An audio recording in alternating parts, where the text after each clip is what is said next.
Hey, folks, just a friendly reminder that all shows on the Madness Comic Network are produced by their individual hosts and in no way reflect the opinions of the network as a whole.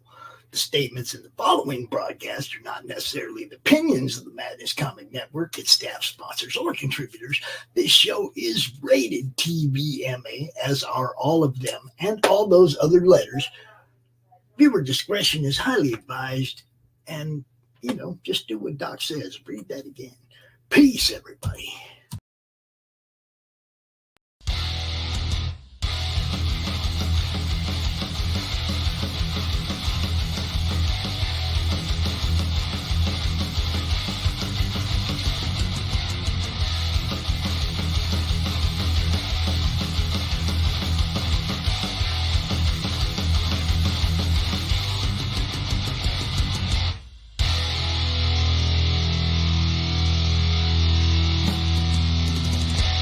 Flip City Magazine is just really pulling out all the stops, man. Your guys' production value of this magazine has gone insane.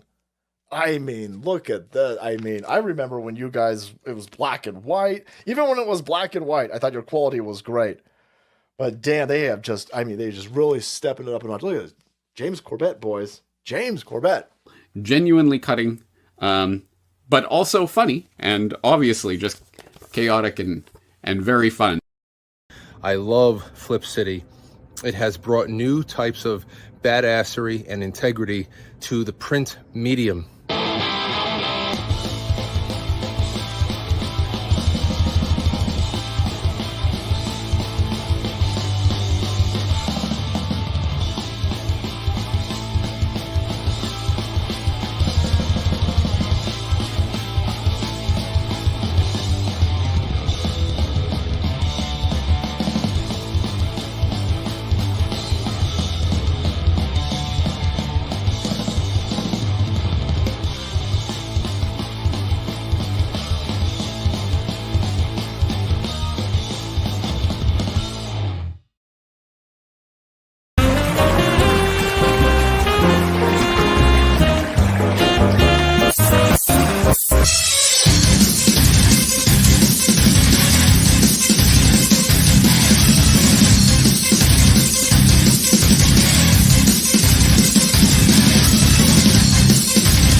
Where is my coffee? That's all they have. What? But who is the manager of this B&B with continental breakfast? I don't think they know what they're doing. It is so hard to get good help these days. We're going to cut all this out, right? And we're really going to talk about what I'm here to talk about, or no? What? Who cares what you're here for? I don't. It's You don't. Killer Karen, what did you think you were going to get, sir? I did. I honestly, when I got the call from my buddy to come on, he said it's going to be a good time. Obviously, it was a joke. Yeah. He did. He does. And you know what? I hate him too.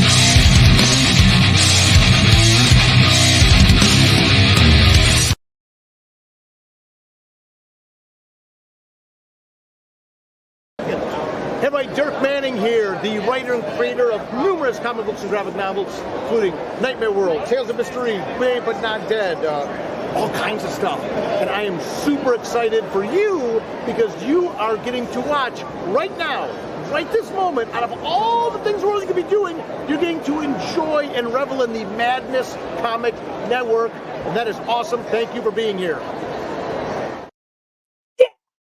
What he said. I love that dude. Y'all don't know Dirk Manning, you'll check out Dirk's stuff. He's got a lot of good stuff. He's also a funny dude. Welcome to Freewheeling Fridays.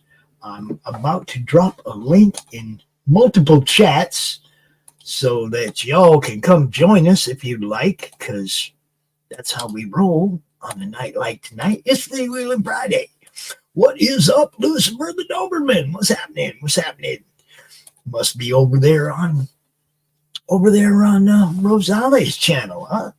So yes, that is the StreamYard link. I'm gonna put it in a couple of places so that y'all can come join us, because it's Freewheeling Friday, and everybody's welcome. We do have a couple people backstage right now. One of them is popping off in the chat. That guy right there, Rosales Comics. What's up? What's up, Dan? What's happening?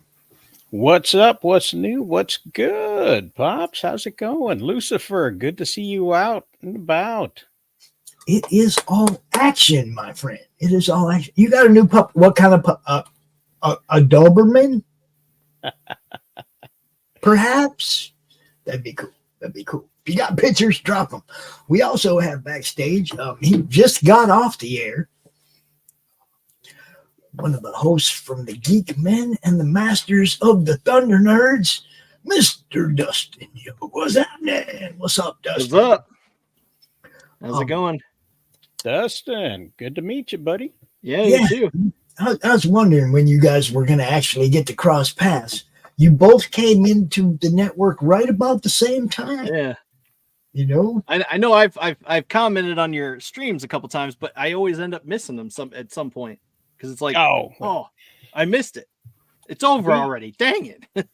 We come on at 9 a.m. Central on Sunday mornings. Yep. So, okay. 10 a.m. They're the guys that they're the guys that get me in the mood to go through my heavy Sunday, which is like the busiest day of the week for us with all the shows that we got. Yeah. So it's like I come out in the morning and hang out with them, and that gets my blood flowing for the rest of the day. Dan, go ahead and tell everybody about your show and you know what it's about, man, because I love your show. I do. Well, what we do is we go through the topics of the week, the main things that stick out at a couple of things. We can't cover everything, of course, but we do put a lot of stuff on a wheel, and we call that the Wheel of Topics, and we give that a good spin. So we don't know what we're going to talk about until we land on it. Nice. And so it could be the Nintendo lawsuits coming up this week. We're going to be talking about the Bad Blood pay-per-view. That's how premium live event, if that's who you are, and talk wrestling. We may talk about the AEW contract signings that they had, extending their stay with the WBD, and how that's going to affect how you watch wrestling. You know, man, they're really messing with how I watch wrestling right now. They really are. Well, one of the big things about that is that now all of their shows that are currently on, except for Rampage, will also be are going to stay on the WBD networks that they have, which is TBS and TNT, but they're also going to be simulcast on Max at the same time. Now, unlike the Paramount deal with WWE, the pay-per-views are still going to be pay-per-views, but they will be available for a discounted price on Max. If you have that streaming service, if you decide to cut the cord, if all you're doing is watching wrestling, and that's the only reason you've got Dish Network and DirecTV, which are now the same ones because they're going to merge. So that's some other news that's out. Then you can stop paying those people $59, $79 a month. Get to your $25 to $30 from Cinemax, watch all of your wrestlings, and then pay the discounted price you were going to pay before. You know, from wherever you were going to buy your pay-per-views from, be it YouTube, Bleacher Report, and so on. And now it's all just kind of like in one home. And so that's the AEW home, though. That is the AEW thing. Everything else is when it comes to wrestling. If you're, because NWA doesn't count, TNA doesn't count, but WWE wrestling is going to be going to Netflix. So there's your two competing wrestling things. Now, my question is: are the pay-per-views still going to be on Peacock? In the United States, yes. In other basis, it's going to be on Netflix. Okay, so Because I won't pay for Netflix. well, if you do pay for Netflix and you're watching the wrestling shows there, and you got a VPN, and I'm not saying you should do this, but if you got a VPN and you can relocate yourself, you don't have to have Peacock either. You know, if you happen to be wandering abroad, that is. Yeah. Pirating I have Peacock because there's some old school series that are there that aren't anywhere else, like Sliders. Mm-hmm. I'm in the middle of watching Sliders. I'm gonna have Peacock at least until I'm done with that if I don't find something else. But they had Sequest and all them old shows that I watched when I was young, right? And it's funny watching these shows now because they're referring to the world the way it was then. Mm-hmm. Oh my God. Did they say some stuff that damn sure came true? Both in Sequest and in Sliders, they went to a world that's just like where we're at, bro. And you know what I mean? Oh, dude. It's crazy. It's crazy. But I love watching them old shows because it reminds me the way things used to be. Yeah. You know? And, you know, those are the kind of things we do on Sunday. We also do tier lists and kind of like a round robin battle of who would be the better Green Lantern, you know, whenever casting news comes up and things like that. Sometimes we'll talk about TV shows that everybody's excited about. Nobody's excited about Agatha, so we stopped talking about it. But we're going to be talking about The Penguin and the new show that came out, or actually not a new show. It's a show we've been kind of following for the past 3 years, and that's the Vox Machina, which is the Critical Role thing. So we'll be talking about that on Sunday too. So that's what we do basically. All right. Well, last week we had a tournament to see what role we were going to put what's her name in. Yes, Jenna Ortega is going to be joining the DCU, and they haven't announced what character they wanted. And so we had 32 characters of DC that we kind of did a tournament over as to which one was best. Raven. It was close. It was close. Raven made it to the semifinals. Nice. But Zatanna won out. Zatanna, bro. Fishnets, I think. Fishnets. Would kill Steel. Fishnets and top hat. Come on. Yeah. You know, it's Raven turns out to be just a little too much like Wednesday. So with Zatanna, she gets to extend her range a little bit. Yeah, she gets to be a magician. I don't know if she wants to. Yeah, it's got the right outfit. I mean, come on. I said it in the first round. She made it all the way to the end, but I said it in the first round. It's like, man, if you're not voting for fishnets, I don't get it.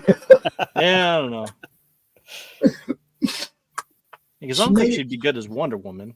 No, she's a little too short for Wonder Woman. A little too short, a little too tiny. Huntress made it about halfway. Huntress got it. Yeah. Yeah, I could see that. So Huntress was good because we kept talking about the motorcycle. It was either the motorcycle or the fishnets. And didn't they go head to head against each other in the semis and we had to choose? Yes. It got tough on a few of them. It really did. Fire and Ice and Dove were eliminated pretty early. I think Levi's got something to say about that. Yeah, you got to have the legs for Zatanna for sure. You know, but I'm down. I don't know. They'd be short. I don't know if she does, but I don't know. So, you know, and a lot of pop culture stuff. He puts different things on the wheel. Sometimes it's talking about a new movie or whatever. So it's like there's segments to the show. It's cool. He puts a lot of work into it, and I appreciate that. You know, that he was like cool, and wanted to bring his show to our network. Yeah, I tell you, I actually thought that was a really cool idea because I feel as you know someone who's very much ADHD. It's hard to stay on topic, but if you have to choose a topic and you know that these are the realm of things we have to talk about, and then you have to spin it. I thought that was a very clever idea. And I'm like, oh man, I want to use that for my show sometime. But yeah. Oh yeah. That's why I've sort of stuck to figures on Mondays, movies on Fridays. So I try to separate them that way. And now I'm gonna give you a chance to tell everybody a little bit about your two shows. One of them we have debuted over there on Pilled. We put It's Freaking Figures over there because Bruce Wayne, right? He's a big figure guy. He's big over there on that network. So yeah, it's like we're gonna take that show over there. Those guys will like that show, and they seem to. We had a pretty good turnout for it over there the first night. And you get good turnout everywhere else. So It's Freaking Figures. Tell everybody what you do. Yeah, so It's Freaking Figures. We basically just talk about, toys and all the various things that come with it, like, good stuff, upcoming figures. But the main thing we really try to do is we try to put focus on some of the lesser known companies like 9 to 5 Warriors, which has a campaign right now. Brutal Realm, which has a campaign right now. Both can be found on Kickstarter. If you go to Kickstarter, type in Brutal Realm, you'll find it. If you go to Kickstarter, type in 9 to 5 Warriors, you'll find it. And it's just things like that we really try to focus in and give a good bearing. And we get to have them on the show and talk about them. We've interviewed the 9 to 5 guys. We've interviewed Brutal Realm, and we're hoping to get them both back on the show at some point. But yeah, so that's pretty much what we do. And of course we have an unboxing where we talk about what we've gotten, the box, so to speak, or sometimes comics, whatever it may be. But so we do that. We just do a little bit of that and just have a good time. And somehow we ended up filling an hour. Because it's always weird because we'll be through the week and we'll be sitting there on Friday and we're like, man, I don't know what we're going to talk about come Monday. Well, then boom, an entire plethora of topics come up where it's like to the point where it's like, man, I don't know if we're going to fit all this into an hour. We got to like pick and choose, like get it like nailed down and honed in, so to speak. So. And then you have another show, and that's the one that got my attention. Yeah. Because Roland hit me up. It's like, man, you check out these guys. I think they'd be great for network. I want to overlook. And I didn't even know about It's Freaking Figures. He just told me about ADHD Theater. Yeah. And that was what was on earlier tonight. Anybody that's interested can go over to either Dustin's YouTube channel, Masters of the Thunder Nerds, or the Madness Comic Network, and you can watch that episode, which was good. I watched it just a little while ago. But tell everybody a little bit about what you do there, because you have like rotating co-hosts kind of in that show. Well, we have an entire group of people that I have tried to round up that will have a various like perspectives on things. So we have like Pumira, who comes in and talks on the show, and we have Zombie 13 Customs, who is pretty much a regular for our Monday and Friday show, and then Derry Cares, who is pretty much our regular on Fridays when he's not on side quests and things like that. But yeah, he would come out for It's Freaking Figures, but it's one of those things where it's like there hasn't been a whole lot or out that he's coming in on he's not getting a whole lot in the box, in other words, and so it's like kind of like a non-starter for him. Like it's like, it is what it is. But we also do a review show on the weekends sometimes when we've watched an entire series and we'll go out and talk about it.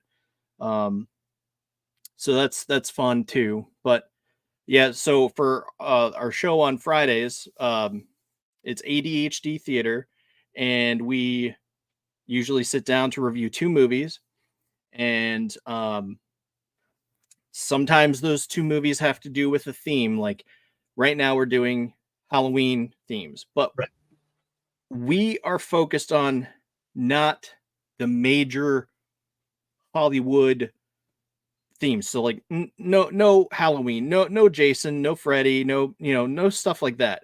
We're looking at good movies that aren't necessarily spotlights, aren't Right. things that are good but have flown under the radar. So like this tonight we just reviewed Stir of Echoes and The Witch.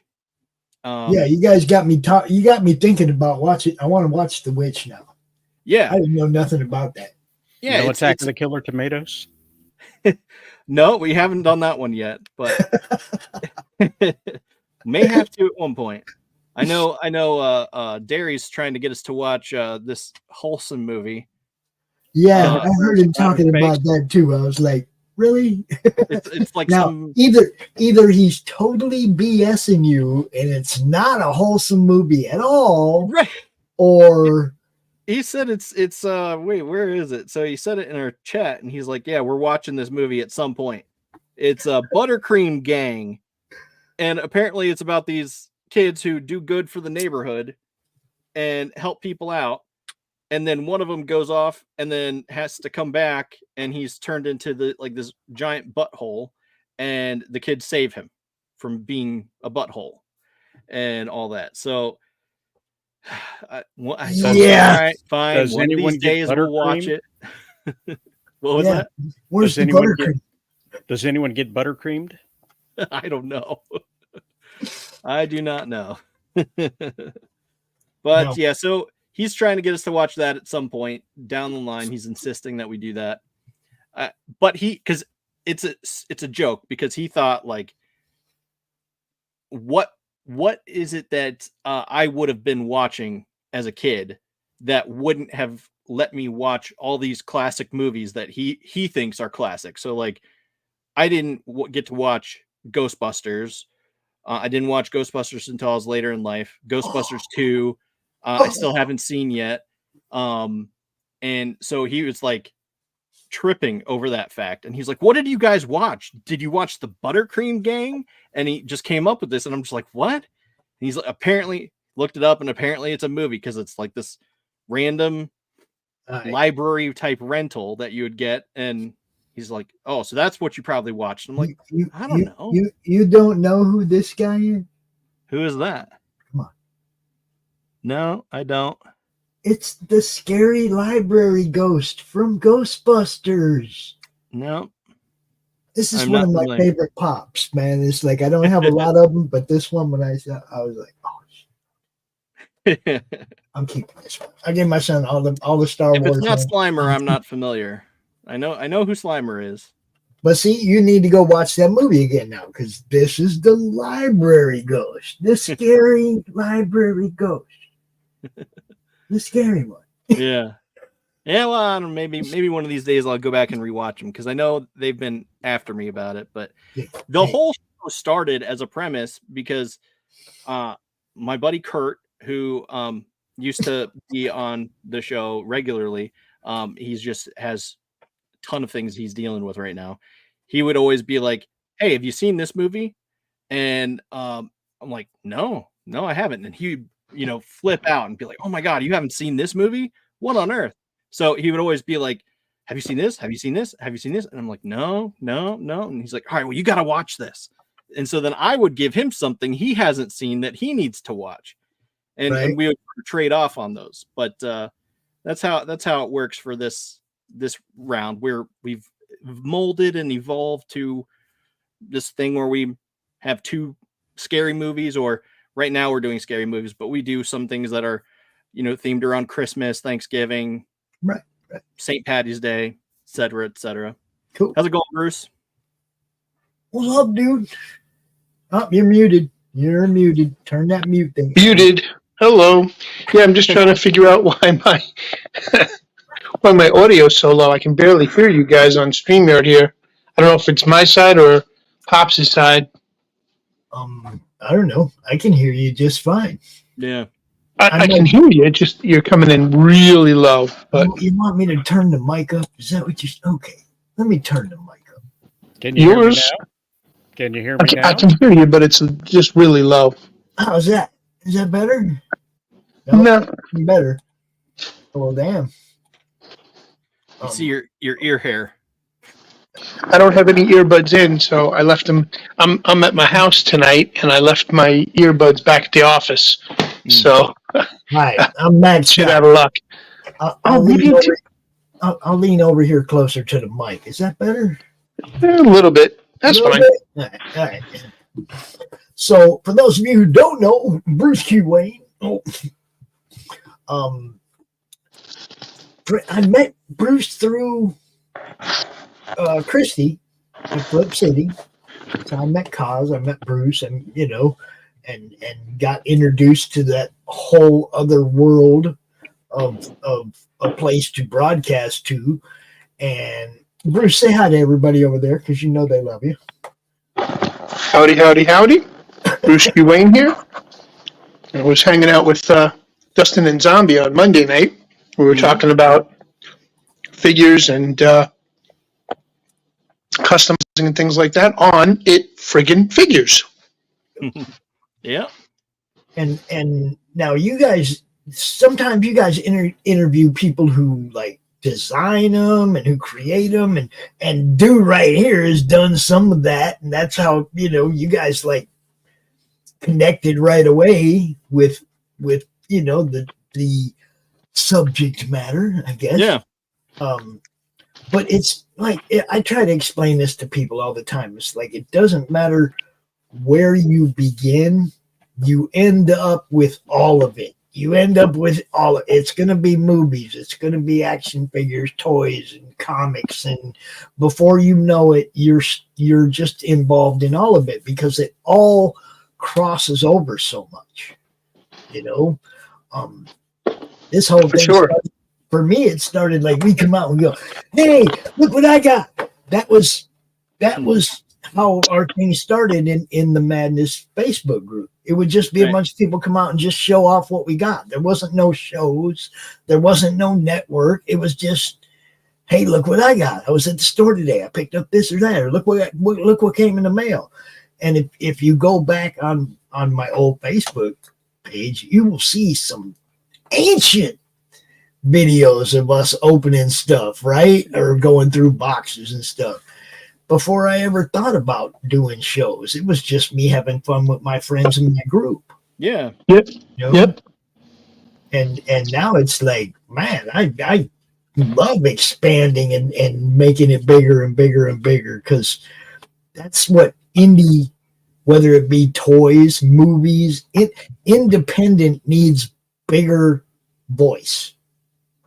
No matter what it is, comics, movies, whatever you're doing, if it's independent and you don't have some giant conglomerate behind you marketing you, and you don't have that brand recognition that Marvel and DC have, right?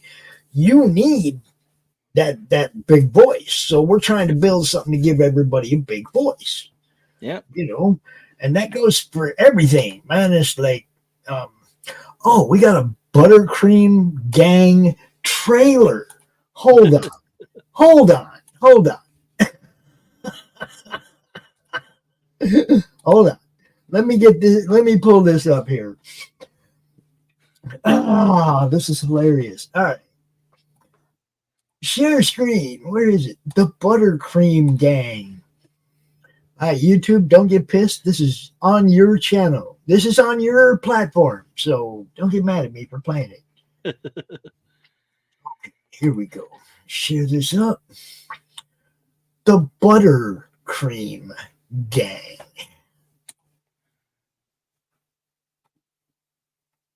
All right. Or growing apart. Hey guys, come on back. Long time no see. What happened to you? What, you mean the threads? Pretty cool, huh? You like them? There's something wrong with Pete. Smarten up. Look around, this is my gang here. So you, your geek girlfriend over there, and everybody else better just stay out of my way. If you love Pete just to make him change, then you're loving him for the wrong reason. So if I take that bike away from you, what are you gonna do about it? Here.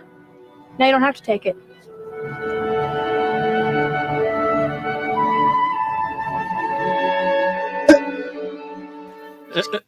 They made a parent in Pittsburgh cry. Yeah. Families invited to its most treasured film. A story about unconditional love and the courage of true friendship.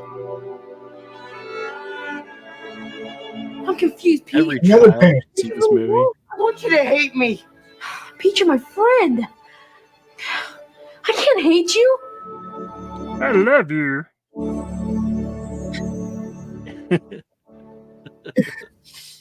Hey, I want to talk to those parents. Parents in Pennsylvania and parents in California love this movie.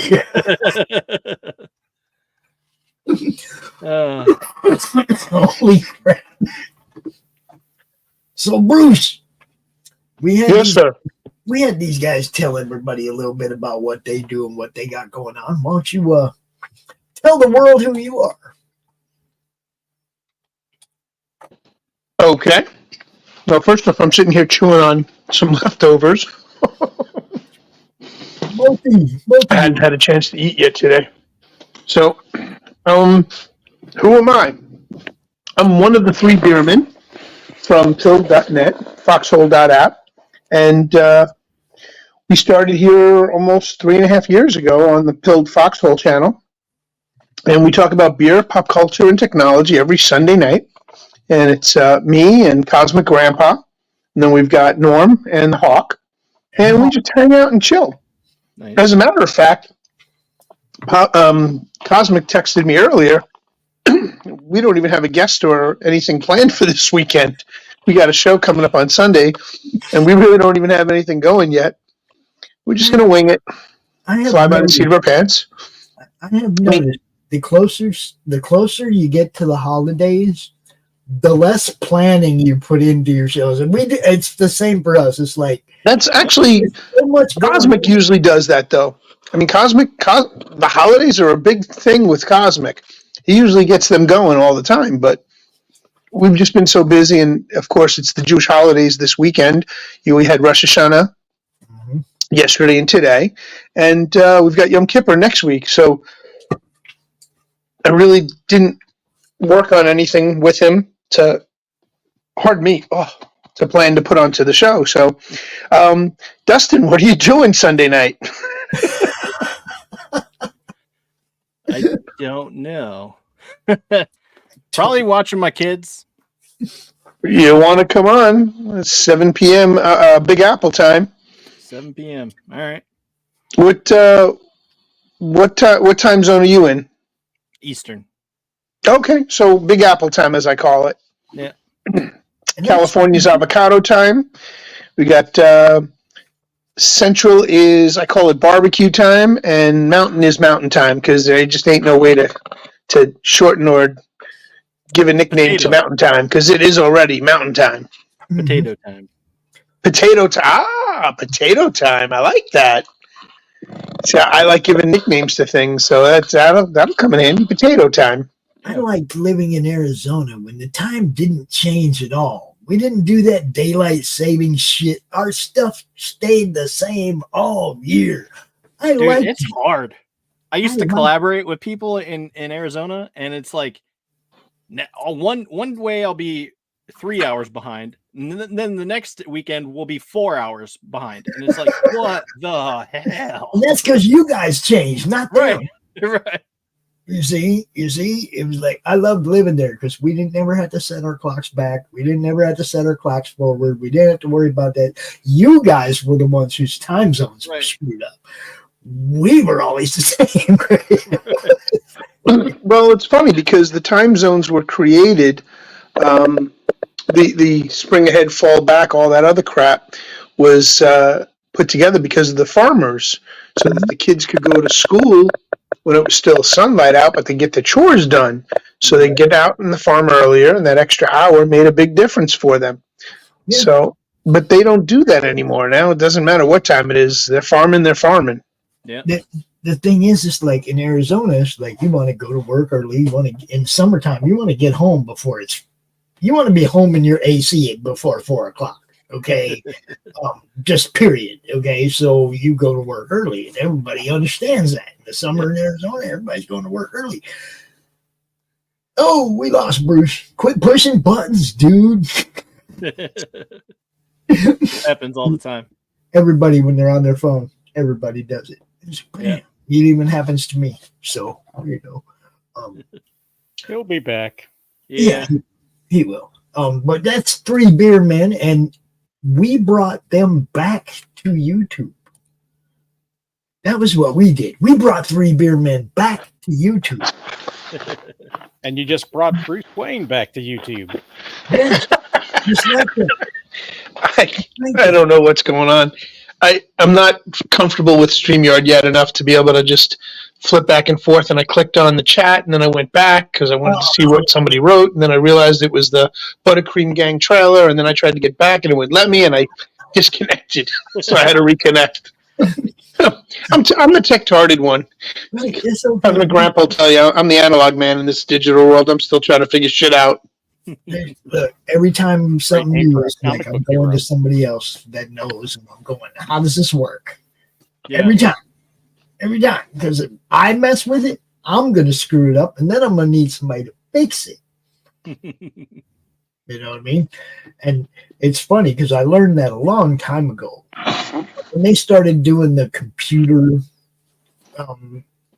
in the cars, and running the gas mixture and everything in your motor, when they started doing that, I quit working on cars. Right. Okay. And now I have to go to somebody and say, yo, what's up with this? And they would tell me, okay, well, the computer says this is wrong with it. Okay, I'll go fix that. You know what I mean? I liked working on my own cars, but I wasn't down with the new tech. I want to open the hood and I want to go, there's my alternator, there's my water pump, there's my AC. I want to know that I know where everything is, what everything is, my fuel pump down there. I can change and fix all of it. You open the hood of a car now and all you see is plastic. That's all you see. Plastic. Yep. Covering up the whole freaking motor cage, right? It's like, no. They see a gap and they're like, oh, we need to fill that gap. Let's see. Let's put some more plastic there. Sort of. Yeah, it's horrible. But I don't like that nothing's connected anymore. You're just spinning a wheel that's not connected to anything. You're shifting gears that aren't actually connected to the transmission. None of that stuff is connected to anything anymore except just the switch. Yeah, I don't like it. I like the feeling of a clutch and a 4-speed. You know what I mean? I like that. Yeah. Shit. Levi coming in hot. Roselli says, analog man, a blinking 12 on his chest. And Levi's with his nipples set the time. Yep, that's me, the analog man for sure. That would make a great comic book. Have a funny looking guy with a big handlebar mustache. Doesn't know what time it is unless he looks at his analog watch. You see, you're in the right company to come up with somebody to do that for you. Speaking of comics, Gonzalez has active comics over there on globalcomics.com. You can go check his stuff out over there. And my boy Levi has a very special comic book coming out on Memorial Day 2025 called Galaxy Memorial Park. Nice. It's kind of about, it's like Arlington Cemetery for superheroes. Oh, okay. Yeah, and if you guys watch the Madness Open Draw stream on Sundays, you'll catch Levi doing pages of this book, and it looks badass, guys. Nice. He's putting a lot of time and effort into this one, so definitely good stuff. It's all action in the madness, people. Everybody's got something going on, and all we want to do is make sure that you guys all know what that is, no matter what, See, you bet, Levi. You know what's up. Heck yeah. And we will be showing the Madness Open Draw stream on Pilled on Sunday at 1 o'clock. So, yeah, Pilled's a fun network. I enjoy it quite thoroughly. I mean, we bounce around on a bunch of different platforms, but Pilled is always the go-to for us. I've been having a lot of fun over there. Oh, shit, there's people over there in the chat, and I'm missing it. What is up? Rhythm. What's happening? Yeah, I missed that. I wasn't paying attention to the chat over there, but I see you now. He said, don't mention buttercream. I've already given my bike to a Haitian guy down the street.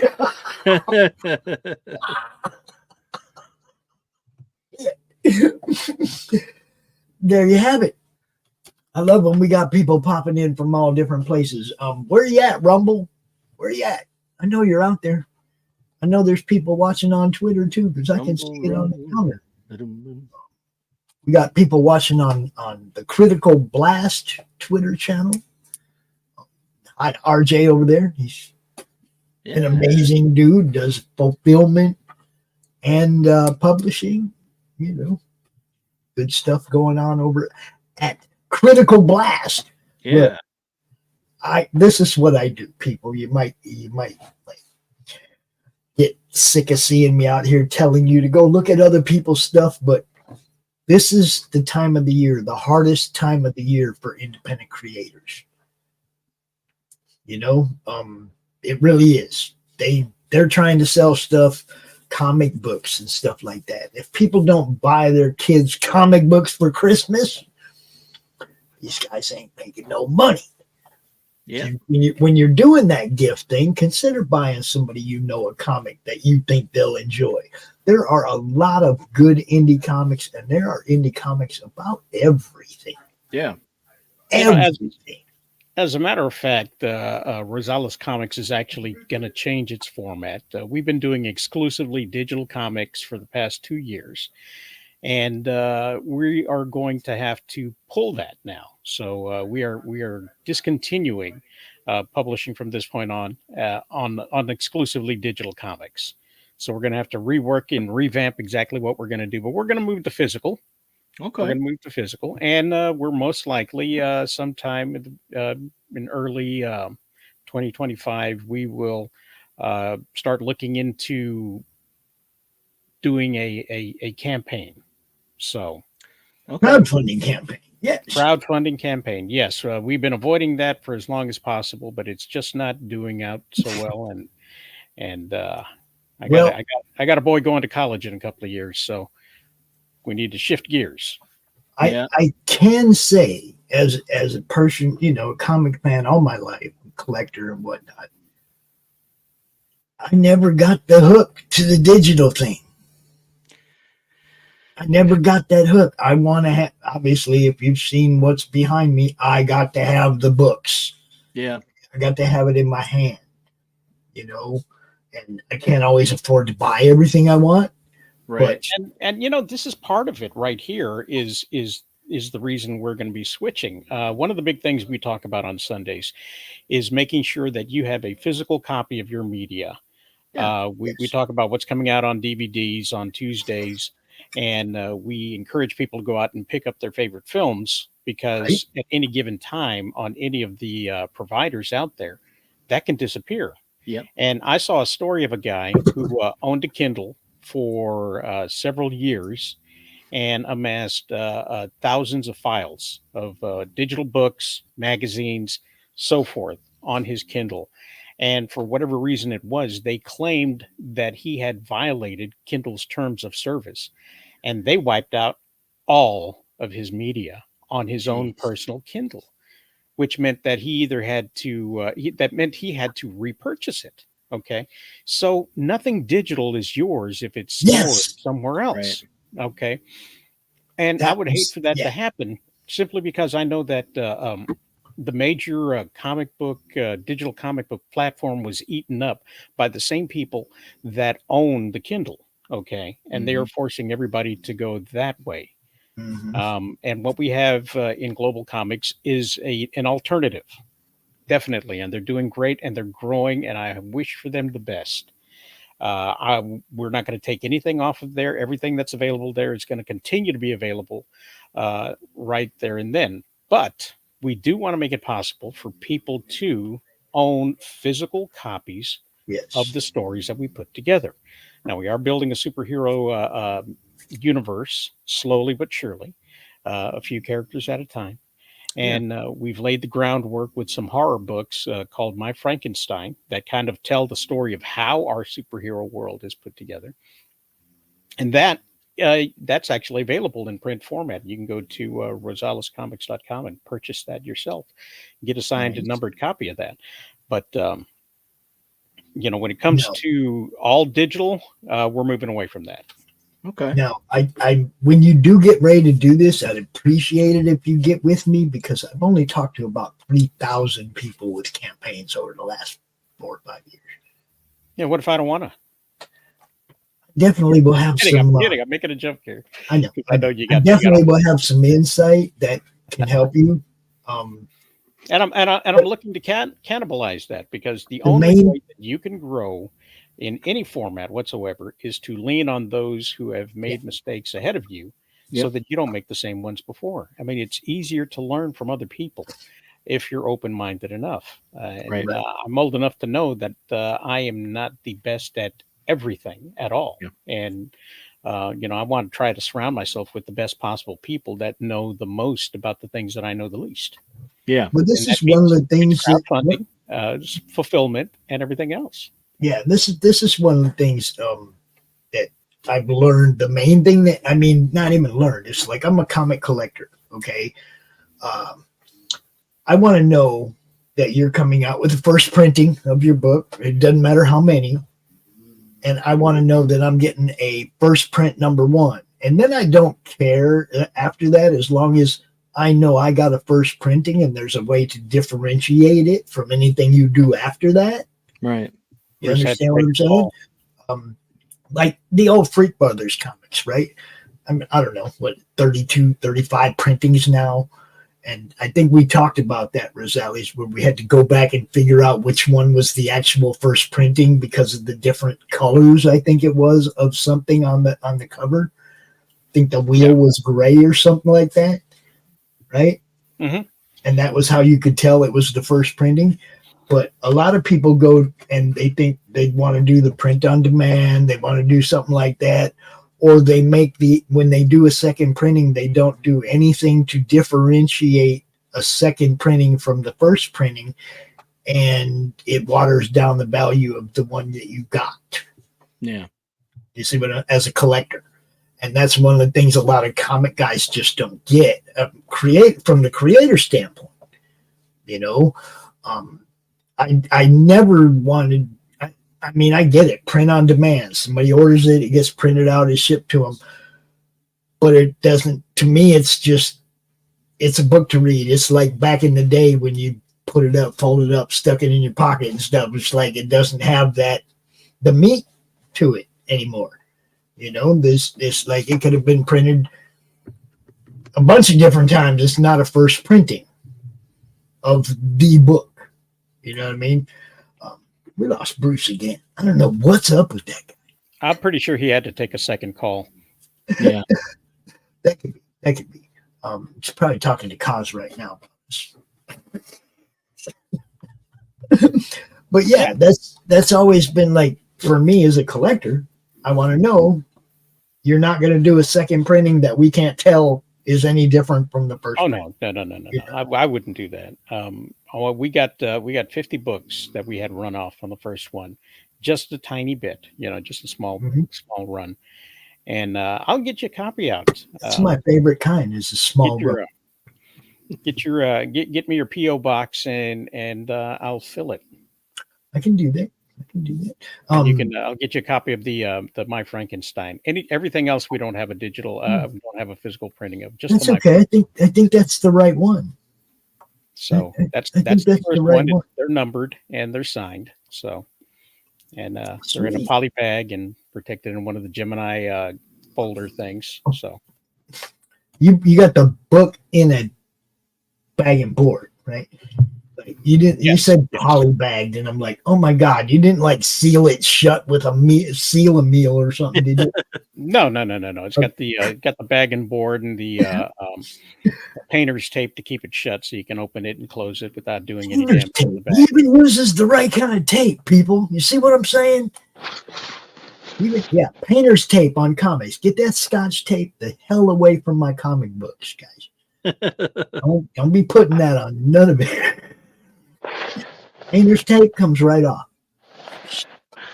Doesn't stick to the front of your comic. It's not going to tear your cover. It's not going to take ink or paint off the cover, or That's a good thought, because I definitely still use Scotch tape. No, but I'm an amateur. No, that blue stuff or that green stuff, painter's tape, much better. Back. Oh, so don't use duct tape, right?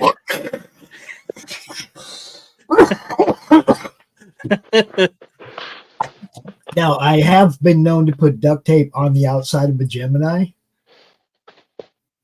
just because. Now, I did buy the matte finish, so in order to give it that nice high gloss, I had to use shipping tape. That stuff's horrible too. Man, that's a joke. It's funny because I can't tell you how many times I opened one up really carefully, pulled the book out, and right at the bottom, tape shut closed on it, and grabbed a hold of this cover. And then you're like, oh my god, and you're trying to peel it off without tearing. Oh man, it's like no. Stressful. Yeah, no bad tape. No bad tape near the comics. And another tip for comic readers: don't take your comics in the bathroom with you. Just don't.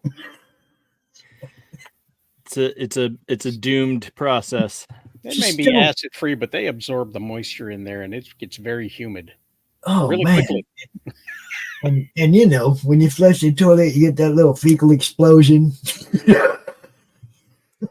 No fecal matter on the comics, people. We don't do that.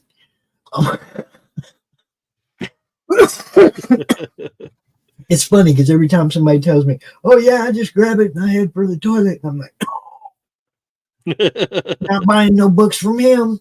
No. You see, but Pops, the point is, you have to have a certain kind of magazine to take into the bathroom with you, and the new version of what we take into the bathroom with us now should be Flip City magazine. Yeah, that one actually has a blurb of a guy who said, "This makes shitting even better." I'm like, go with it, right? Yes, Flip City is but see, that's not a collectible comic book, right? It's pooper approved. It's a magazine. It's the kind of stuff you expect to see in a magazine rack in the bathroom, right? Heck yeah. Comic books and bags and boards you don't expect. They don't belong in the bathroom. No. Don't do it. I mean, I usually get a comic. Well, this is not my comic, but oh geez. And they drop it.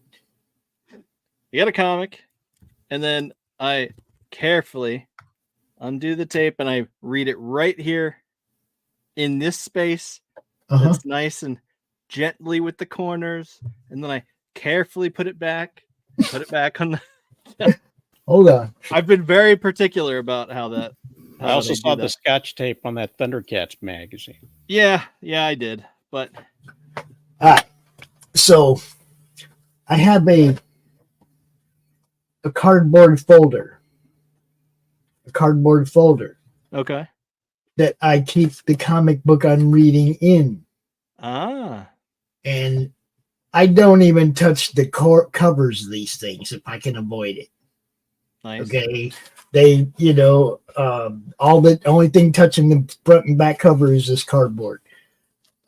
Once I get it out, obviously get it out of the bag without touching it if I can. You don't use those black. I've gotten really good at it. This is Tales from the Natverse #2, and it's a not safe cover. First time I've ever actually ordered a not safe cover because the kids are actually growing up, and I don't have to anymore so much. But yeah, I went for a long time without buying. This is the first time I ever bought a cover that actually has bits on it. You know what I'm saying? Yep. Simon Poitier in Tales from the Natverse, #1, #2, good stuff, wonderful art. Simon writes a good story. I'm just going to kick him in the ass about the font size again. They just don't take into account us old people can't see that little teeny tiny fucking print anymore. I got my glasses on and I can't read this. It's so small. And I'm like, look, if I had to get a magnifying glass out to read a comic, that ain't no fun. I have to touch it too much. No, that ain't no fun. Use your phone camera. And what? And I'll hold it over the comic book. Take a picture of each page and read. No, you like you're actually going to take a photograph and you kind of zoom in on the balloon bubble that you want to watch. That way, you're actually digitally reading the comic book that you have physically in front of you. You're just trying to get me to digitally read. I could probably just go to my email and pull up the PDF. I probably could. I don't even think of that because I don't read PDFs. People send them to me all the time, and they're like, "Bobs, can you look at this and tell me what you think?" And I'm totally honest with them, and it's like, dude, I sit in this chair right here. I don't have time to read comics. I go to work. I go to work promoting everybody. I don't have time to sit here and read. We got a greeting from the West Coast. Yes, that's our boy, the Time Scales. What's happening? How's it going? I talked to that guy for a couple hours last week, and we gonna be bringing a little bit of something to you guys too. I hope. Awesome. He wanted to interview me, and I misunderstood at first. It was like, yes, I will get with you soon. I misunderstood, and I thought he just wanted to have a meeting about doing some stuff in the future. And then, we kind of figured it out. And I said, how about if we just chat for a little while and you get some idea of who I am, what I do, put together some questions, and then we'll do that interview. So he's figuring out how he wants to present it, and I'm ready anytime he is. Because, sweet. God damn, right on, dude. Right on. Awesome. That's fucking great. Great news, man. Yeah, hell yeah.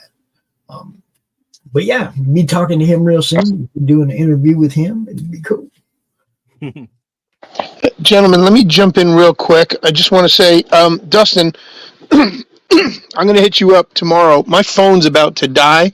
I'm literally standing here alongside the outlet plugged into the wall, but I just want to catch up with you guys in regards to possibly coming to hang out with us on Sunday. And I want to welcome you guys to Pilled Foxhole. All right. So I'm going to bounce out so I can let my phone charge up, because every time I'm plugged in while I'm on while I'm on streaming or something, it doesn't help. The battery just keeps draining. So I got to find a better cable and a better plug. Yeah. So I will catch you gentlemen on the flip side, and we will talk soon. All right, that's good. All right. God bless to everybody out there from Batman. Yeah, you take care. You too. Yeah, we did have Mr. Zoe. And Everett Thome had a question over on Pilled. He said, what is everyone's thoughts on the impact of 3D printing on toy manufacturing? I think it's good. It's a little too early to be implemented at a cost-effective price, but they are making leaps and bounds pretty darn quickly. You have some people that are doing 3D printing as an additive, which means that they add to something to build it up, and then you got the other kind that's like the what's the kind where it uses the liquid and the lasers? The other one. But the resin big one, the resin printers, but those only do one color. You do now have 3D printers that use the filaments that have more than one color that you can do, but there's a lot of waste involved with that as it switches from one color to another. And then you have the ones that put ink into this like 3D dust and build from that point. Okay. So it's like a layer of fine powder, and the ink goes on it, and it kind of secures them lightly together, and then they remove the excess powder from around it. So they're building it layer by layer by layer, like you would a regular printer without actually having filament. But it's your regular style 3D your regular style printer colors. So you got your CMYK into the details there, and then I think they do some sort of treatment to it to solidify it. Okay, to bond all of those together, and that takes the process to a different level, but it also makes it slower than the other processes. Right. So as far as prototyping, yeah, it's making leaps and bounds. Okay. You've got people that are out there making 3D prints where you can do an action figure and then just cobble them together, Ooh, look at that. Kinda Did like you 3D that? print that? No, I didn't 3D print this, but I worked with someone who did, and so they printed this body and this head, and it's up to me to customize them and put them together. Yeah, and that's another way. And those are, I think those are as about expensive as say a custom figure that has a limited run and is not really meant to be played with by the kids or anybody, So it really does. It's looking like we're probably gonna see some really wild advancements in the next few years, and some of the toy shows. You're going to see some really amazing things out there. Well, I think it's useful because people can 3D print the idea and the general shape and things like that, and then show it to people, and then send it off to a factory, and then actually have it done. I think it's good for that aspect, because, man, you can just really be able to fine tune the details. So Everett says, so you guys are not worried about black market knockoff concerns yet? Well, I don't know. I think there's stuff like that everywhere. Yeah, there's definitely black market stuff out there, and there's there's people out there that are printing up the Wonder Bread He-Man in small factories and just putting them in Ziploc bags to show that they were actually real He-Man that they got out of the in the mail without the packaging behind it. So there's scams out there. I knew a guy who got a I think it was like a knife that was supposedly signed by Bruce Campbell from Evil Dead, right? Mm-hmm. And he was bragging about it and how much he paid, like $400 for it. And Bruce actually reached out on Twitter and said, "Hey man, that's great. Hate to break it to you, that's not my signature, but best of luck to you." Ouch. And after some back and forth, he was able to meet up with them at a convention, got some pictures, and got the actual signature. Yeah, so that's what you do. That's what you do. Bruce made it right. So yeah. But yeah, there's definitely always going to be somebody out there doing that. Yeah. Yeah. And look, that goes way, way back. I can remember. This is a funny story actually, because I had bought a bunch of uncut card sheets, and they were counterfeit David Robinson rookie cards. And I knew they were counterfeit, and I wasn't going to try and buy them and sell them to people and make money. I just wanted them for my collection, right? So I had these sheets, and my buddy calls me and he said, "Hey man, Secret Service was just here and they snatched all those David Robinson rookie card sheets I have." He said, "And they pressured me, and they're coming to your house next." And I was like, "All right, cool, whatever." I went back there, I pulled them all out, I wrote counterfeit in really big letters with a Sharpie across every one of them. right? Across the sheets. Mm-hmm. So when they got here, it's like, yeah, we're gonna have to take those. And I pulled them out and I put them on the table, and they were like, oh, you weren't trying to sell. Fuck no, I'm not trying to sell them, rip nobody off. I collect stuff, dude. I collect them. So they took all of them and they left me one that the word counterfeit basically went into every card on the sheet, because I wrote it really big, counterfeit across the sheet. They were like 11 by 17. And the Secret Service come to my house because they were counterfeit, right? And they do, man. They don't mess around, bro. But they were there for like 2 hours looking at my collection and asking me questions about stuff. And, it's like, you really make money off this? Hell yeah, I make money off this stuff, But I wasn't, I wasn't trying to rip anybody off and sell them a fake fucking David Robinson rookie card. I ain't going to prison over a goddamn basketball card, It's like, no. But having fair warning, and knowing that they were coming, it was like, yeah, I'm just gonna write counterfeit all over these things, and then they won't. I was hoping they'd let me have them all, but they did let me keep one. That's good. Tim's got a pretty good story there. Oh.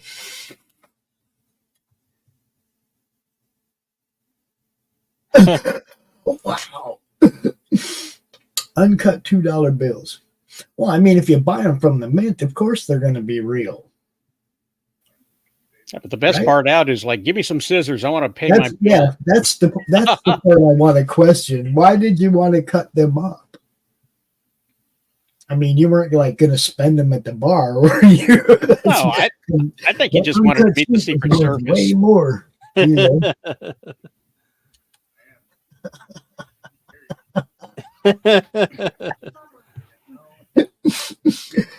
Yeah, there's probably more times they would have knocked on my door, but not for comic books or cards, because I'm a patriot.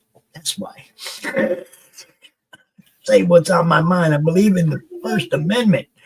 Let's see.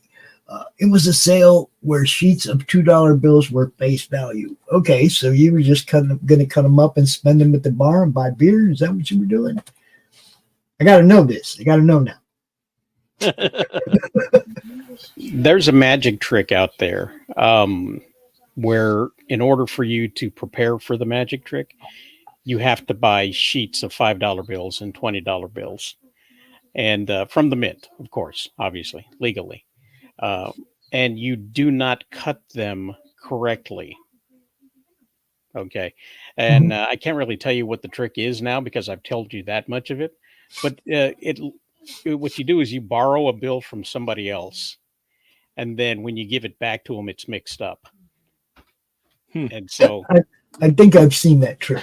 Yeah. And it's a rather huge investment if you're going to do it multiple times as a magician. Buy beer with sheets of $2 bills. Yes, my uncle and I both got laid by that.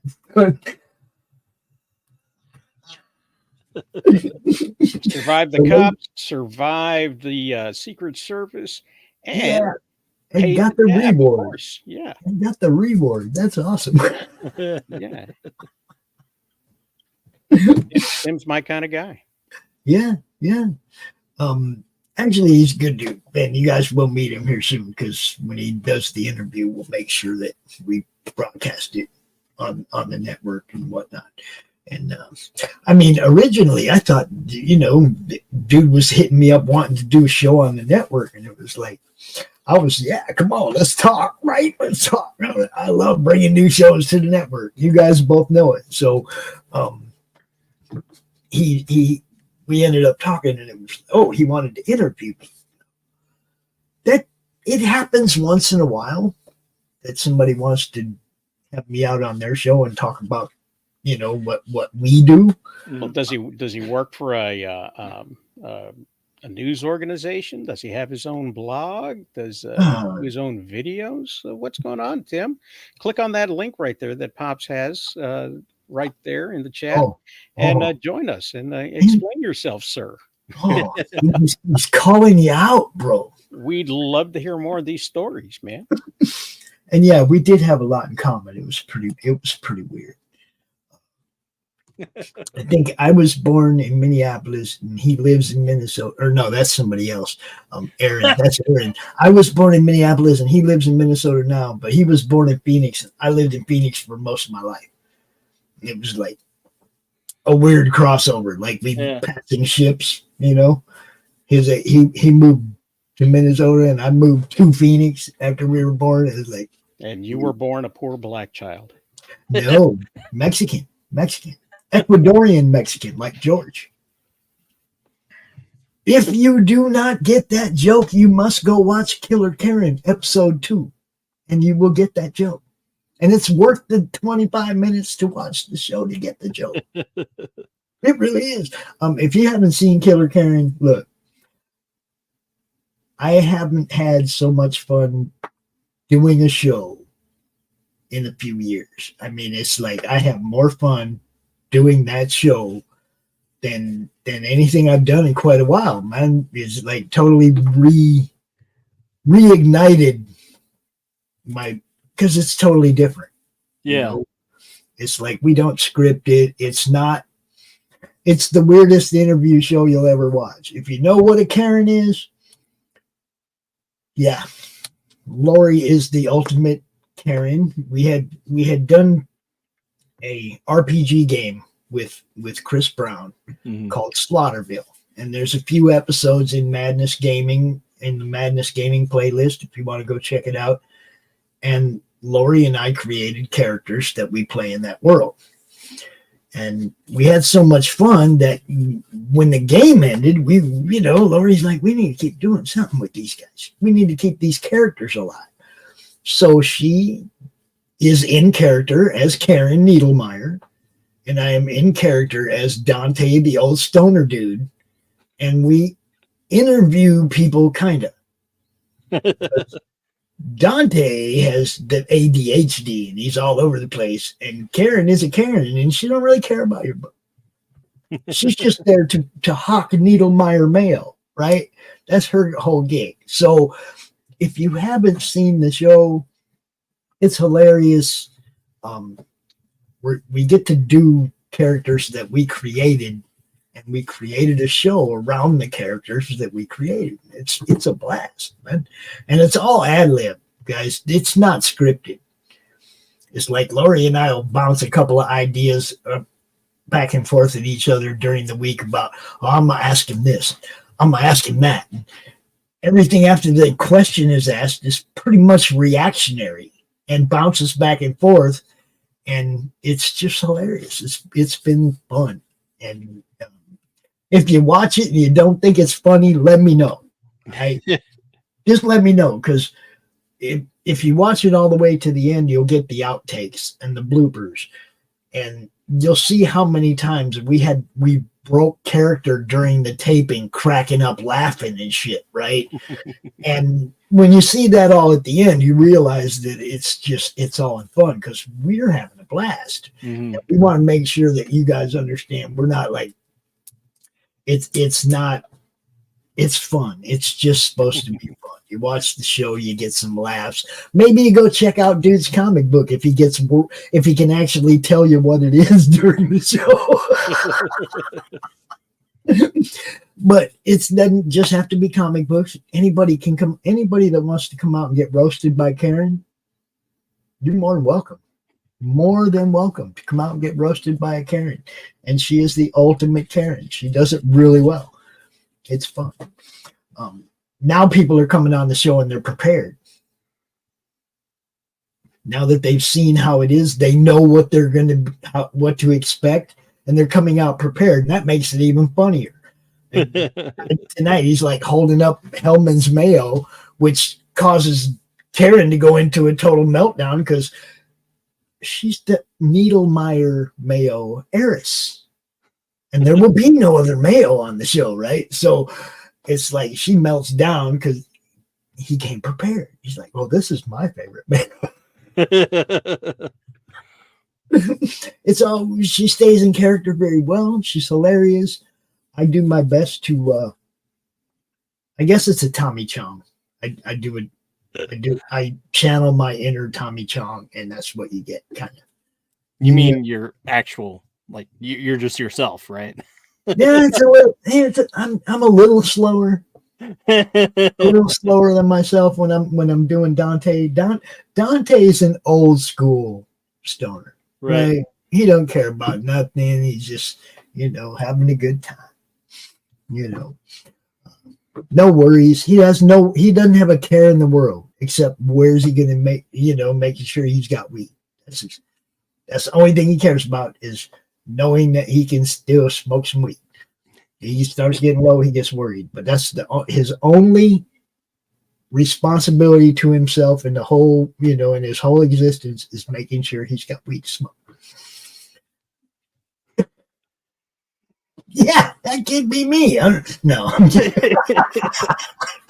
I'm waiting for you to describe a difference between the two of you, and so far I'm not seeing any. Well, he's more laid back, dude. He just doesn't. He's not as excited as Pops is. Pops is always animated. Dante's pretty laid back.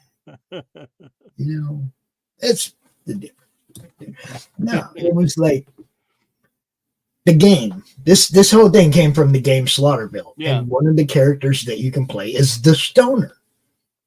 Well, what the hell else am I going to play? I'm not going to be the cop. I'm not going to be, you know what I mean? It's like, what else am I going to? Of course, I'm going to pick the stoner. Well, Lori picked Karen, the Karen. And the two characters just meshed perfectly together in the game. And so the show was born. It's like, it's hard to let go of something that's good, that's fun. Mm-hmm. You guys know it's hard to let go of something that's fun. I don't think I've ever heard of Slaughterville. It is, I don't know, 2-3 years old. He's got graphic novels, 3 graphic novels out from that universe. He's got the game and the expansions of the game, and Karen and I are actually in the latest expansion of the game. There's a novel right now on Backer Kit. I think it ends like in 2 days. Slaughterville, The Beast Within. It's an actual book. It's but you can get the RPG game. It's everything. It's a comic. It's a novel. It's RPG. It's a board. It's a tabletop card game. It's freaking everything, dude. He's got it all for that, and it's an awesome universe to play around in. Yeah, Slaughterville is like a town that has every horror movie staple location. You know what I mean? It's got the campsite by the lake. It's got the asylum. It's got all the spots that you would expect horror movies to happen in. And who is it? Who created it? That's Christopher Brown. Laughing Rogue. You can find him on Laughing Rogue PA on Twitter. Now I'm looking at the Kickstarter right now. So yeah, it's good stuff, man. It really is. I got it all. Yeah. I actually proofread the RPG books and the novel for it. Yeah. Okay. Well, I had to send you the. I should send you a copy of the RPG we're working on to coincide with the superhero stuff that we got going on. It's called Heroic Sixes, and it only uses 6-sided dice. Oh. Now, are you talking about sending it to me to demo or to proofread the books? What? Yeah, maybe proofread the books. Yeah, I would do that. That's the only time I read PDFs. And no, I wouldn't send you the PDF. I would send you a proof copy. I would send. Well, I don't know if I would send you a proof copy. I'd want it proofed before I proofed it. Right. So maybe I'll send you a cardboard folder of papers. The only thing is though is even after you get the proof copy, even after I've proofread all that and you've sent it to the printer, I'm still going to want to proofread the proof copy because the printer can fuck shit up. Oh yeah, absolutely. Yeah. You see what I'm saying? So once you're in the loop, you're in the loop, and you get a signed copy. I like of the final version of it. So. But yeah, it's that's one thing that I really like to do. It's like the only thing that I can do to contribute to people's actual campaigns other than to promote them, right? So it's something weird, Dan. It's like I'm reading something, and if I come across a misspelled word or a word that's like the context doesn't fit in the sentence, that shit will jump out at me like it is bold, italicized, and in a completely different font. Sweet. That shit just jumps off the page at me, and it takes me out of story. Right, which is why I offer to proofread for people, because nobody wants to get taken out of the story. You know what I mean? It's like it does that to me. It's like instantly, like, especially if it's a word out of context. Now I'm thinking, okay, well, how would this possibly work? And I'm trying to think of 10 different ways where that sentence will work, even if it won't, just to try to save guy from me having to call him up and go, "Hey, man, what the fuck is that?" It's the worst, but it's the best at the same time. I love doing it. You know, we're trying to pack everything inside of it, including the character sheets that are available to it, all of the superpowers that might be available to it, a way of actually creating your own powers if there's not anything there that you enjoy. The whole breakdown of how we created the powers and how you can do it without actually, if you wanted to go as far as creating a spreadsheet so that you can knock a whole bunch of crap out, you can do that. It's expandable at your own pace. And, if you wanted to pick somebody up and bring them to a party who's never played anything before, you can give them a pre-filled out character sheet and have them just join in right away. And again, with only 6-sided dice, everybody's familiar with that kind of dice and they know how to count to 6. Most of us. So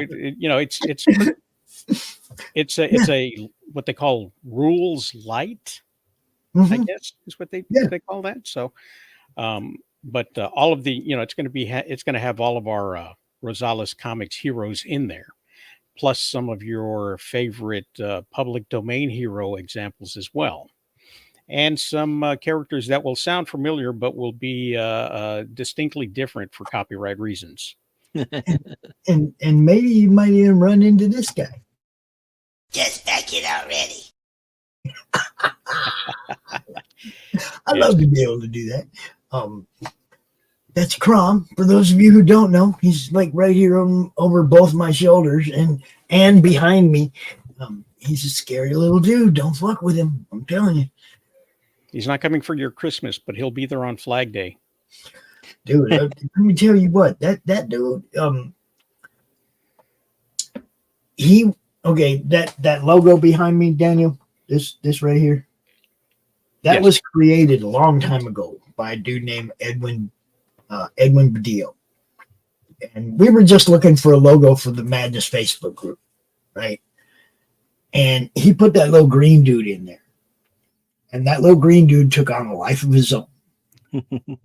They wanted to name him. Somebody even drew a girlfriend for him. So I didn't have a choice but to try and build a backstory and turn him into a character because everybody else was, right? Yeah.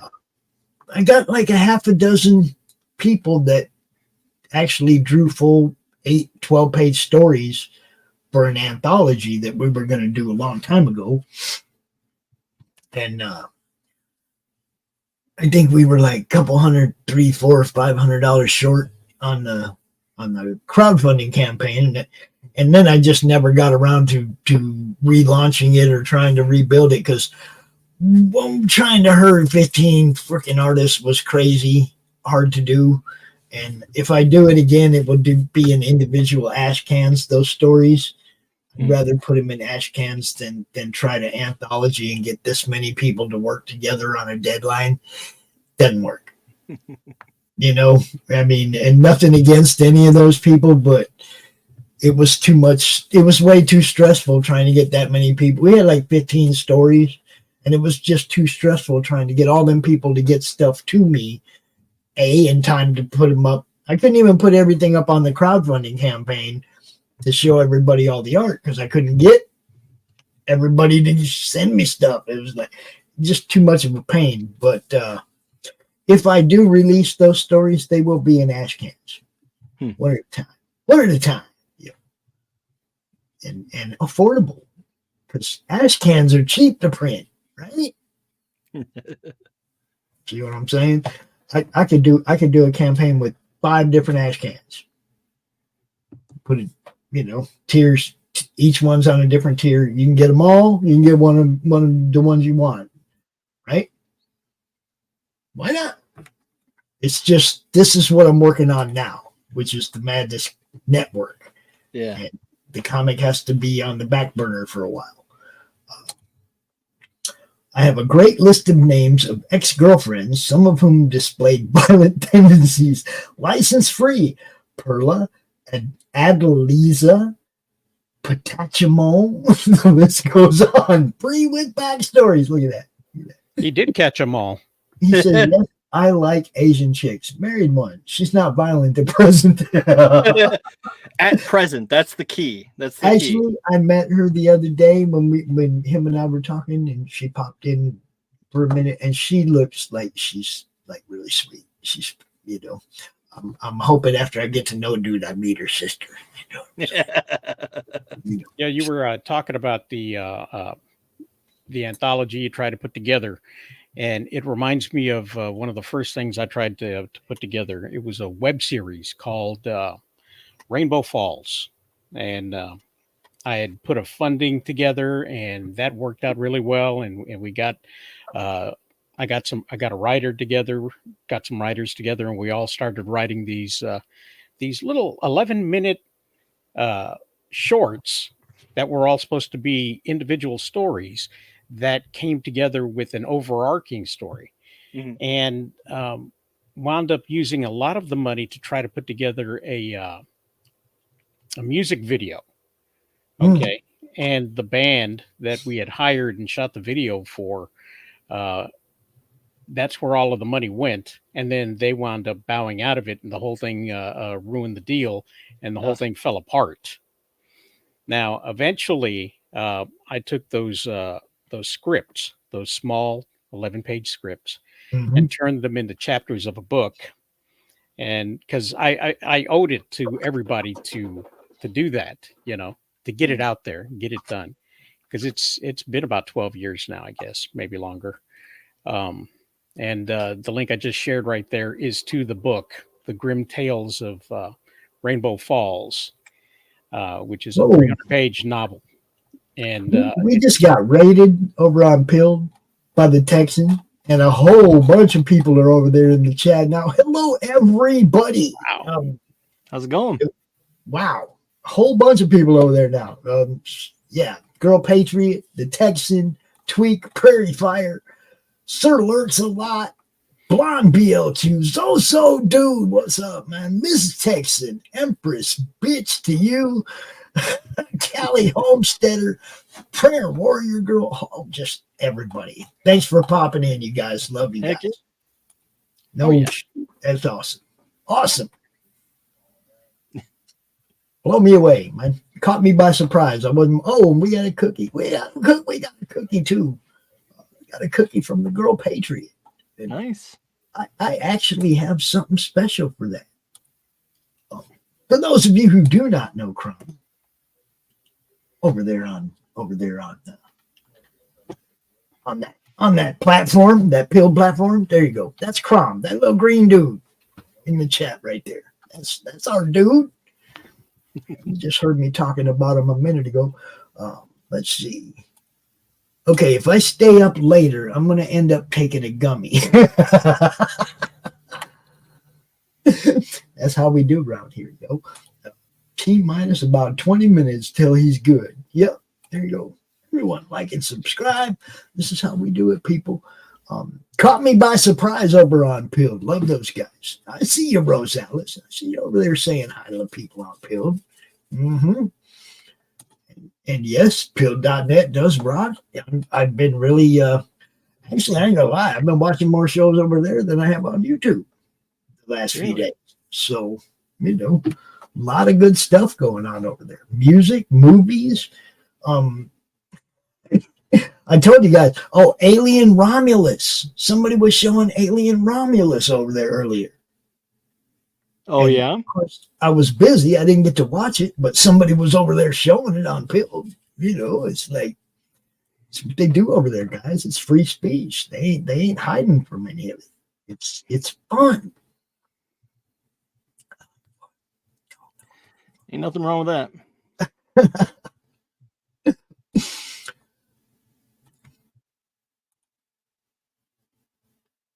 Yes, it does. It doesn't have the overlords, and that's the part that makes it work for us. As just like going to Roku, it was to get out from under that gotta watch what you say crap. This is America, and I realize the platforms are worldwide, but I'm not. I'm in America, and the only laws that apply to me are the ones in America. Right? So, first law. I got free speech, first law. First Amendment right there. Anything after that, you see what I'm saying? You got to have that one or nothing else is going to matter. Well, some things are about to change on Roku simply because they're finalizing their settlement on a patent lawsuit. So, you may wind up seeing. I know a lot of people have seen the notices saying that they have to be settled through arbitration. You have to agree to the new terms of agreements on Roku, and if you don't, they shut you down. They're actually shutting viewers down on their streaming devices if they refuse to agree to the new terms. What do the viewers have to do with the new terms? They don't have no control over what the people are playing. No. But if they don't agree to not sue them, they're not going to let you use it. So you can buy the Roku devices and you can put them up. But if you don't agree to the terms of service, you won't be able to use it. But that's like everything else that's out there. It's just that Disney has made everybody very, very happy about adding that to their terms of service, the arbitration clause. And they got to put that on the outside of their TV that they're trying to sell. Yeah, if you have a TV and you don't agree to the terms of service, your TV won't work. Yeah, I think you're going to run into some lawsuits over that. Well, you can. You got to be grandfathered if you don't agree to it, bought the product. No. If they update the service and you don't agree to it, they'll shut you down. So. Yeah, I think they were going to run into a chance to sue. They're going to run into litigation on that end too. That I mean. And so it's going to be a bumpy ride for a lot of different things going up. The bubble is about to crack on the whole streaming thing, and a lot of people or a lot of the different streaming stations and channels. We're going to see new things happening to them, like the like what is that?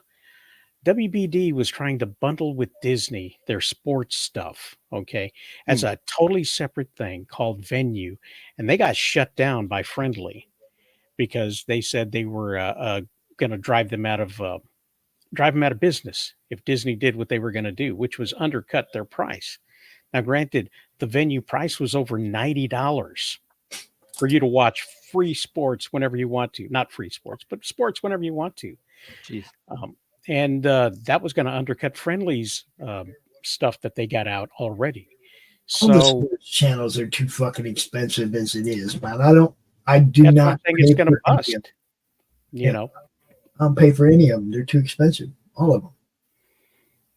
And Paramount is going. Basically, they did. In essence, they went under. They were bought by another company, and they're merging together. And when I say that they were bought, the shareholders aren't getting a whole lot of money for it. to go private under this company.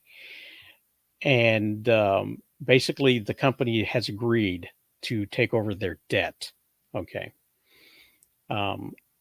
So we're going to be seeing a lot of different types of licensing deals. This coming week, you're going to see a whole SpongeBob Krabby Patty thing happen on the 10th, the 8th, and the 10th. With Wendy's? With not just with Wendy's, with hundreds of restaurants across the country, especially on the East and West Coast. They've got a lot of things going on where things are very, very exclusive. I just don't care about a Krabby Patty. No, but you know who does? You know who does? Paramount, who got all the money for the licensing without having to put together the burgers. It's free money for them to license this stuff out like that, stupidly stuff like that. And they have a history of making really, really bad decisions. Leading up to this point where somebody else is going to come in and take over and start slicing everything down. So, it's going to be fun. Yeah. I mean, yeah, of course, it's to target kids. The sad part of it is, and this is the sad part of it, SpongeBob, to me, is an adult cartoon. And I'm going to tell you why. Mr. Krabs, where does he live? Where does he live? I have no idea. He lives in Bikini Bottoms. Mr. Krabs lives in Bikini Bottoms. Mr. Krabs lives in an anchor with his mother and goes out on panty raids. He lives in Bikini Bottoms. Now, just say that without it being a kid's cartoon. Well, you're adding an S to it, Pops. You're adding an S to it. It's Bikini Bottom. And it's because it's Bikini Atoll, where they dropped the nuclear bomb and did all that testing.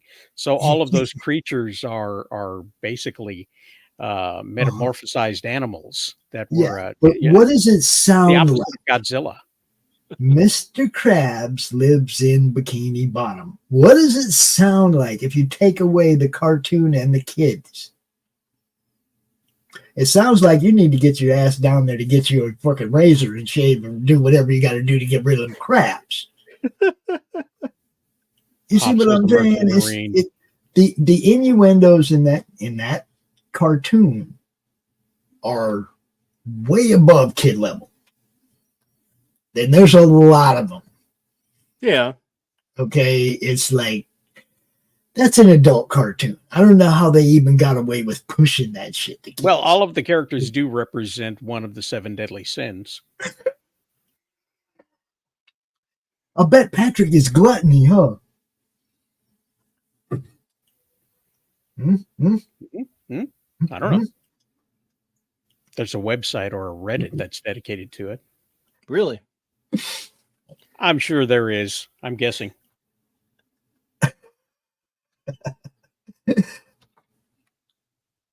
Oh, there's another one. Yeah. Y'all got to stop that dumb shit. You know? I don't think they're really bad at it. I think they're getting really good at it. Well, depending on which side of the fence you're on, right? Yeah. Oh shit! Here we go. It's what can I tell you? Right from the beginning, when SpongeBob first came out, it's like right from the beginning, I was like, man, that's like South Park. I'm not gonna be able to let my kid watch that right away. I'm gonna have to view every episode before I can let you know what I mean, to see how bad it is. And it was the same with South Park. There was only one episode of South Park that I let my kid watch when he was little, and that was the first graders pee in the pool. Because we lived in Phoenix, and he always tried to get me to take him to the public pool, and I was like, no, I'll take you to one of my friends' house that's got a pool. I ain't going to no public pool, right? And he's like, how come, Dad? How come? And so I showed him that one episode. And the first graders pee in the pool. The pool turns yellow, and it's like, you know what I mean? It's like, that's why, son. That's why I don't go to the public pool. Right there. That's why. And it's like some stuff you got to parent. Yeah. And I'll let you nowadays, in. you really got a parent when it comes Yeah. to TV. I will let you in on a dirty little secret about public pools. Okay. And really, it's about the way chlorine works. You don't smell the chlorine until the chlorine starts working. When it starts hitting the dirt and the bacteria, Yeah. then it starts off gassing that smell that you identify with chlorine, which is why hospitals smell the way that they do. You know, it's like, oh, they smell clean. Well, that's the chlorine actually working in killing off these things. So when you go to a public pool that has that overwhelming chlorine smell, it's because there's a lot of dirty ass people in the pool. Yeah. Yeah. It's already horrible, huh? Already horrible. Yeah. If you can smell it, you can smell it. That's what he's saying. But yeah, just like that. Nowadays, we really you have to parent, man. You got to look at what your kids are watching. You got to make sure that they're not on YouTube, because some of the things on YouTube are cool for kids, right? But it scrolls to the next thing. Yep. And the next thing. And the next thing might not be cool for kids, and they don't give a shit. Yep. I'm just saying. It's like, it's really, man, I'm glad that there wasn't no serious internet when my kid was a kid. Yeah. I really wish it had been more like what I was dealt with when I was growing up, because man, it's rough. Dude, look, it took so long for a page to load when we were kids that we didn't have time for that shit. We went outside and played. Right. We didn't have time for that shit. Okay. It wasn't. Plus, you're only limited to a certain amount of time, and no phone calls could be made through to the house. So it's like playing get on the internet too long. Get off. EverQuest on dial-up, dude. Right. Playing EverQuest on dial-up. That was the shit. And you know, we put hours into it back then, and it's like now I can't even play that stupid game. They've watered it down so bad. You know, I worked my ass off for stuff that they give away to noobs now. Yeah. That pisses me off, dude. I worked hours to get that gear, and now you join the game and they just give you that gear. Hand it to you. Yeah. Or even better, and it's like, wait a minute, I had to grind to protect myself when I started playing this game. Well, and the whole thing though with, you know, pay any amount of money and that's what you get unlocked. You know, it's like that's ridiculous. Yeah. I feel like you need to have a good balance between grinding and you know, just paying your way through. Right. I don't know. It's pretty crazy. It's pretty crazy. But you know, like I said, if good parents are going to keep an eye on what the kids are into. Their kids ain't going to turn into school shooters or no dumb shit like that. Good parents are going to be involved in what their kids are doing. Okay. And if you're involved in what your kids are doing, you're going to know who they are, what kind of person they're going to grow up to be.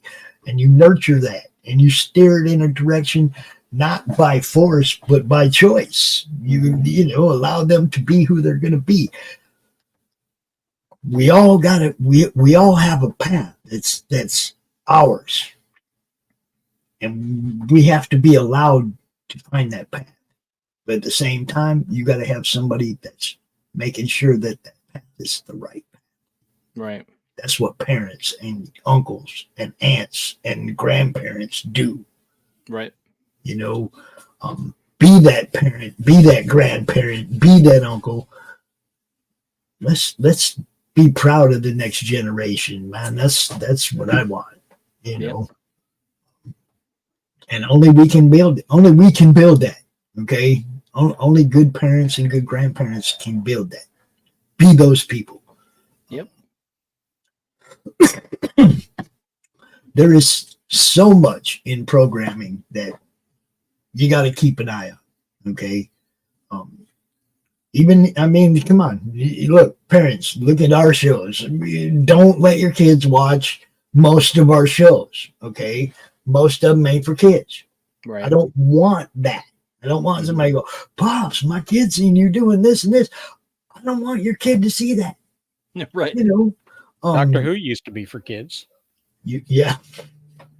You know, I had a problem with that from way in the beginning, though, man. Look, plungers for arms, I couldn't get. They had a budget.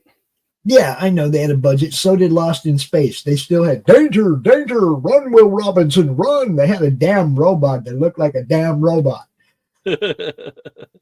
Yeah, but basically BBC 5 or whatever it was at the time, they had the same budget as the local Svengali show.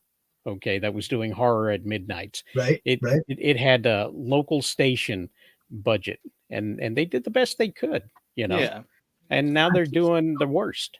So yeah, now they got the budget, but still, that was the thing about Doctor Who that I just never got behind right from the beginning. Okay, it's funny that you say plunger for arms because that was literally the first time I ever tuned into a show, and it's just like, that is our plunger. What? And I'm just like, all right, never mind, turn it off. Exactly. I was like, what the hell?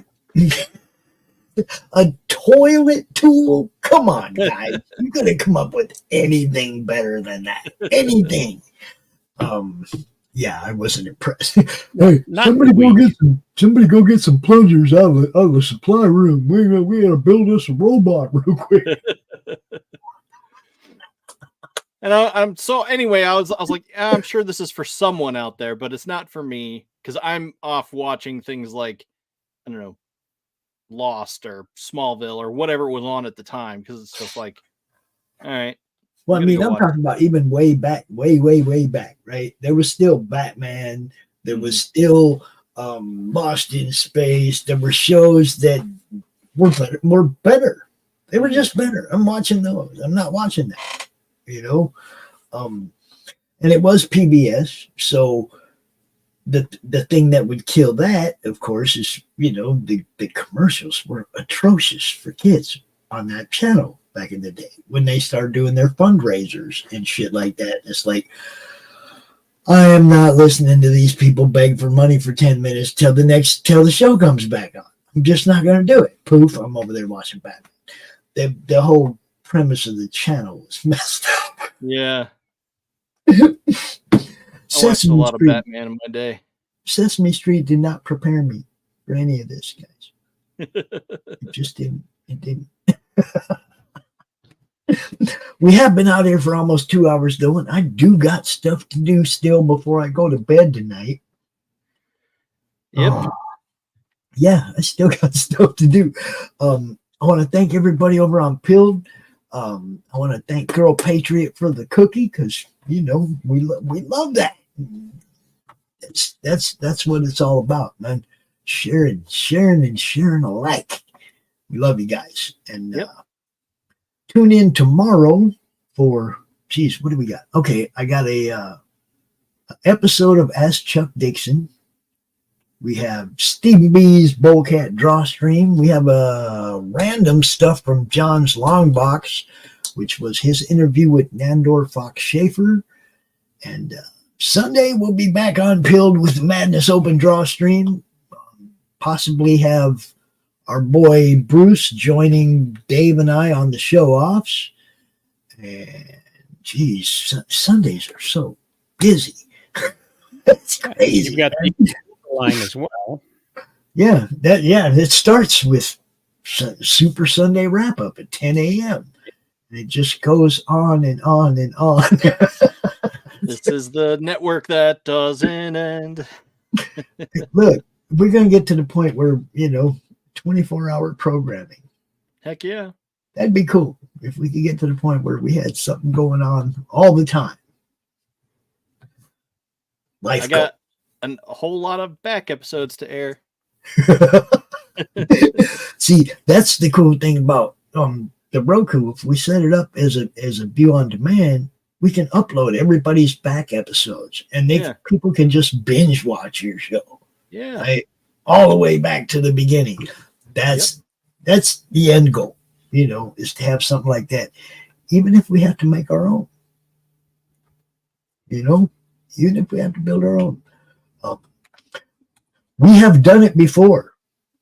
We have done we used to do pretty much all weekend show where we didn't get much of a break. Man. It's like 12-hour Saturday, 12-hour Sunday with a little bit of a break in between. But yeah, CromCon. You go look at the CromCon playlist on the Madness Comic Network, and you will see 165 to 6-hour streams of just one creator after another, interviewing them, talking about what they do.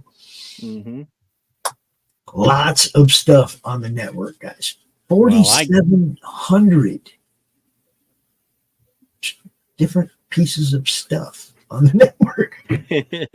I can't wait to get on Roku and start hawking gold coins with Trump's face on it, letting people know what the government doesn't tell you in Texas. There you go. I'm looking forward to just getting things up and running, guys. Heck yeah. This beta test has gone on for 2 years. It's been fun. It's shown me that we can do this, that there's a lot of people that have content, that they're willing to do the work and put shows up, and I'm willing to give them a place to put them. Yep. So, we all grow together, people. I got a couple of little video things I want to play on the way out, guys, because we do got sponsors, and without them, we wouldn't be here. Know what I'm saying? Rosales, give everybody a little bit of where you can be found real quick. We can be found at Rosales.com. Yeah. rosalescomics.com/Sunday, or you can find us on YouTube at Rosales Comics, or you can find us on Twitter at Rosales Comics, or you can find us on Rumble at Rosales Comics. And apparently now on Pilled, you can find us on Rosales Comics, which I haven't put anything up there yet. So I just needed to be able to comment. Yeah, that's cool. So, and you don't have to put anything up over there. That's entirely up to you. What we take care of you guys. However we can serve you as a showrunner, that's how we're going to serve you. We're not going to ask you to do things you don't want to do or anything like that. Yeah. Well, that one time you asked me to unbutton my shirt was a little awkward, but we got through it. Hope everybody knows I'm the joking. Party doesn't tell you is the thing was so tight I could see the skin bulging out, and I was like, dude, I want to loosen that up a little bit. Stuck out like a misspelled word, and Pops couldn't get it out of his mind. See, I had to cover myself real quick. Dustin, hello, hey, yeah, find us at Masters of the Thunder Nerds pretty much on everywhere except for Threads, Twitter, and Twitch, which is, Thunder Nerds Pod. But yes, everywhere else, it's Masters of the Thunder Nerds. So yeah, come check us out. And find us on Twitch. And I just want to say to everybody on Pilled, I will get better at watching all the chats. The Pilled chat doesn't show up in StreamYard, so I kind of got to have two windows open, and I'm jumping back and forth. So if I wasn't right on top of when you guys jumped in, I'd still love you. I'll figure it out. I'll get better at this. I will.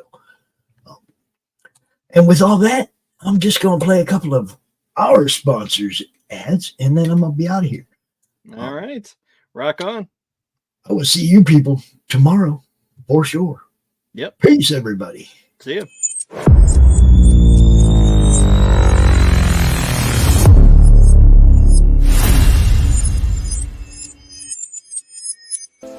Who am I, you ask? I was created in the middle of nowhere, surrounded by the waste of a dying world. I was bestowed with an insurmountable task: bring peace after decades of death, persecution, and chaos. I am a grandchild of war, destined to help two camps which hate has fueled for far too long. Surprisingly, I am not alone. Have an odd bunch to make the road a little more bearable. Come with me to bring hope where there was despair. respect where there was resentment, creativity where there was destruction. I am Pinocchio. And this is my story.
How do you end this thing? How do you put the where? There was the brakes on this bus. I forgot. Jazz how to drive. hands. Jazz hands. All right.